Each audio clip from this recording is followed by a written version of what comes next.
हरिः ओम श्री गुरुभ्यो नमः. These shlokas are recorded by separating the stanza word by word for easy learning. Please share your feedback in the comment.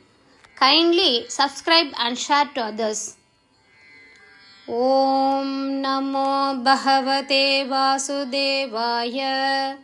Om Namo Narayanaaya. Sriman Narayaniyam, Dashakam 26, Shloka 5. Hu tavat, tavat. Stavat, stavat. Devalasya api shapat. Devalasya api shapat. Devalasyapi shapat. Devalasyapi shapat.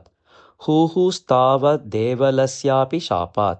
Stavat devalasyapi shapat.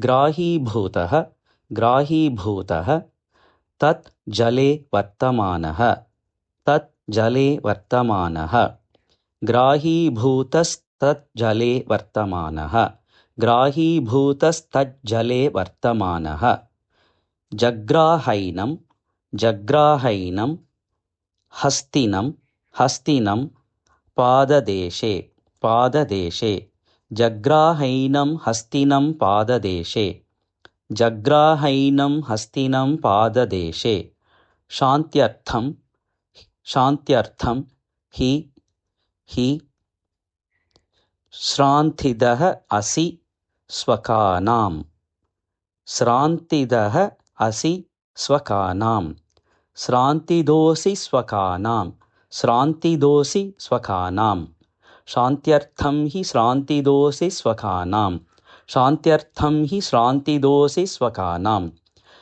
जग्राहैनं हस्तिनं पाददेशे शान्त्यर्थं हि श्रान्तिदोषि स्वकानां जग्राहैनं हस्तिनं पाददेशे शान्त्यर्थं हि श्रान्तिदोषि स्वकानां हुहुस्तावद् देवलस्यापि शापात् ग्राहीभूतस्तज्जले वर्तमानः जग्राहैनं हस्तिनं पाददेशे शान्त्यर्थं हि श्रान्तिदोषि स्वकानां हुहुस्तावद् देवलस्यापि शापात् ग्राहीभूतस्तज्जले वर्तमानः जग्राहैनं हस्तिनं पाददेशे शान्त्यर्थं हि श्रान्तिदोषि स्वकानां हुहुस्तावद् देवलस्यापि शापात् ग्राहीभूतस्तज्जले वर्तमानः जग्राहैनं हस्तिनं पाददेशे शान्त्यर्थं हि श्रान्तिदोषि स्वकानां